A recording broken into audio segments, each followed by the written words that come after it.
Assalamu alaikum und hallo allerseits. Heute geht es um das Thema Haya, also die Scham, und ich möchte heute über die Scham bzw. Anständigkeit einer Muslima reden. Zuallererst, was ist Haya eigentlich? Nach einer Definition von Allama Majlisi ist die Scham ein Instinkt, der verhindert, schlechte bzw. negative Taten zu begehen. Die Scham ist wie ein innerlicher Verhinderungsmechanismus, der vorsätzlich schlechte Taten gegenüber Allah oder seiner Schöpfung verhindert. Haya ist ein Konzept, das Frauen und Männer anstreben sollten. In diesem Konzept im Islam geht es wirklich um Schamhaftigkeit, Bescheidenheit, wirklich diesen Anstand zu wahren. Also eine gewisse Scham innezuhaben ist im Islam sehr empfohlen. Wenn wir uns die heutige Gesellschaft anschauen, haben viele Menschen diese gewisse Anständigkeit und diesen gewissen Selbstrespekt verloren. Die Art, wie sie reden, wie sie sich verhalten, wie sie sich kleiden. Wenn wir uns um uns herum schauen, sehen wir diesen Verlust. Und je mehr die Generation jünger wird, also je mehr die Zeit vorangeht, desto größer wird dieser Verlust. Wenn wir uns nur die jüngere Generation anschauen, die Art, wie sie eben reden und sich verhalten, dann ist dieser Verlust einfach unverkennbar. Wenn wir in der westlichen Gesellschaft jemanden sehen, der diesen Anstand innehat und sich dementsprechend artikuliert und verhält, dann wird das oft als eine Schwäche angesehen. Doch das ist überhaupt nicht der Fall. Haya hat nichts mit Schwäche oder Unterwerfung zu tun. Nun möchte ich näher auf die Haya von Frauen eingehen. Es gibt auch die Haya von Männern, aber mein heutiges Thema ist eben die Haya von Frauen. Wir wissen, je höher das Element der Scham und des Anstandes und des Selbstrespektes, je mehr man dieses Element innehat, desto höher ist auch der Iman. Und je mehr man dieses Element von Haya verliert und den Bezug zum Islam verliert, desto geringer wird auch das Level des Iman, also des Glaubens. Wir sehen also insgesamt, dass dieses Thema wirklich ein sehr wichtiges Thema ist. Lasst uns nun auf einige Elemente von Haya eingehen. Erstens, den Blick zu senken. Zweitens, wie eine Muslima sich kleidet. Drittens, wie sie sich verhält. Und viertens, die Art, wie sie spricht, also was für Wörter sie benutzt. Gehen wir jetzt einfach näher auf die einzelnen Punkte ein. Erstens, den Blick zu senken.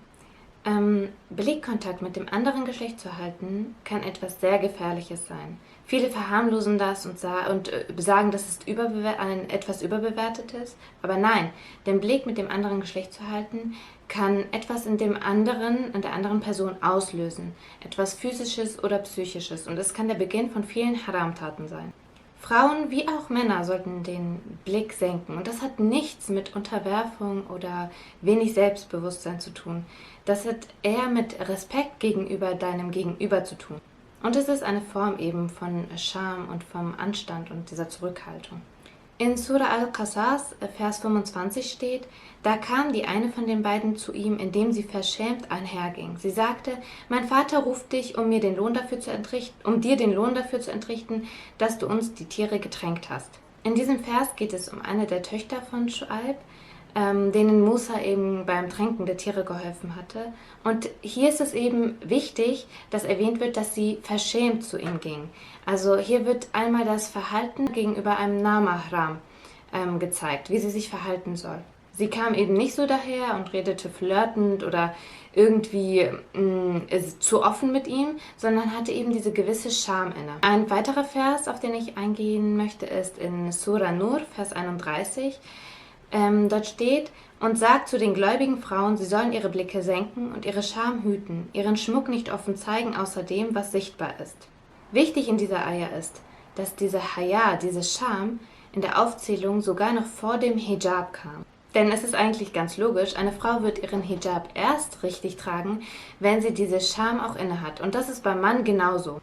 Dieses Schamgefühl führt dann automatisch dazu, dass sie den Hijab trägt. Also dieses Schamgefühl drückt sich eben in ihrer Kleidung und auch in ihrem Verhalten aus und führt dann automatisch dazu, dass sie eben darauf achtet, einen richtigen Hijab zu tragen. Und deswegen ist eben auch die Scham die Basis einer richtigen Bedeckung einer Muslima. In einer anderen Überlieferung steht auch, die Mutter aller Sünden ist das Nichtvorhandenseins eines Schamgefühls. Das heißt eben, dass bei diesen Menschen, die diese Scham gar nicht innehaben, die Basis für den Hijab fehlt. Das Schamgefühl ist eben die Basis und das Bedecken ist das Vollziehen des Hijabs. Und damit wären wir auch direkt bei Punkt 2, nämlich der Art, wie sich eine Muslima kleiden soll.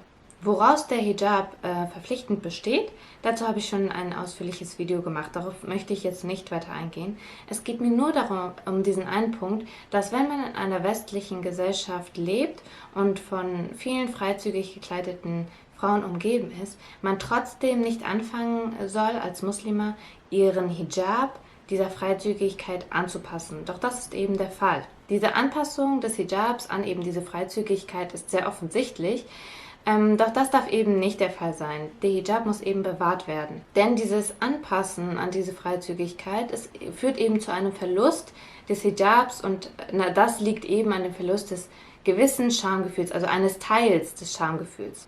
Und es geht nicht nur um die Kleidung, sondern auch zum Beispiel die Art, wie sich Muslimas artikulieren. Gerade jüngere Muslimas.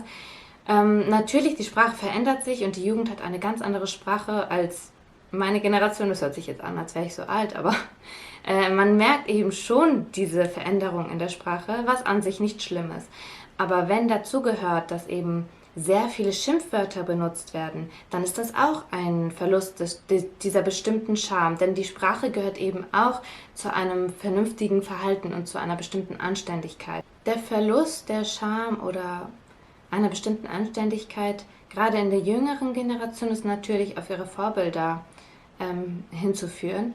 Und die größten Vorbilder von Kindern sind natürlich ihre Eltern. Aber mit der Zeit werden das eben auch Freunde oder das freundschaftliche Umfeld, die Schule und heutzutage auch sehr stark Social Media eben. Es gibt eine Überlieferung, die besagt, die Eigenschaft eines Vernünftigen, also jemand, der seinen Verstand bzw. Vernunft benutzt, wird sich niemals von der Scham bzw. Schamhaftigkeit trennen. Und das finde ich eben ist sehr wichtig. Also ein vernünftiger Mensch wird auch immer ein Mensch sein, der Anstand bzw. Scham hat. Wenn wir eben dieses Element in uns verfestigen, werden wir in vielen Wegen eine Besserung sehen. Und das beginnt von der kleinsten Handlung bis hin zur größten Handlung. Ich möchte jetzt gar nicht sagen, dass jemand, der schlechte Wörter benutzt oder eine Schwester, die nicht einen kompletten Hijab trägt, keinerlei Scham oder Anstand besitzt. Niemand von uns ist perfekt. Aber ich möchte eben darauf eingehen, dass wir wieder zu dieser Basis der Scham und der Anständigkeit zurückfinden müssen. Und nicht nur zurückfinden, wir müssen es auch versuchen zu stärken. Denn diese Scham ist gleichzeitig ein Schutz und Stärkung der Gemeinschaft und der Familienstruktur. Und es ehrt auch dich selbst. Denn diese Scham bzw. Anständigkeit ist ein Attribut, das, wenn wir es wirklich innehaben, unser gesamtes Verhalten, unsere Art, wie wir reden, unsere Kleidung verändern wird und dadurch werden wir ein respektvolles Auftreten haben, inshallah. Und das wird inshallah dazu führen, dass sich auch unser Iman stärkt und der Glaube an Allah und die Verbindung zum Islam. Inshallah können wir alle an uns arbeiten und versuchen, dieses Element in uns zu stärken. Bis bald, tschüss und Salamu alaikum.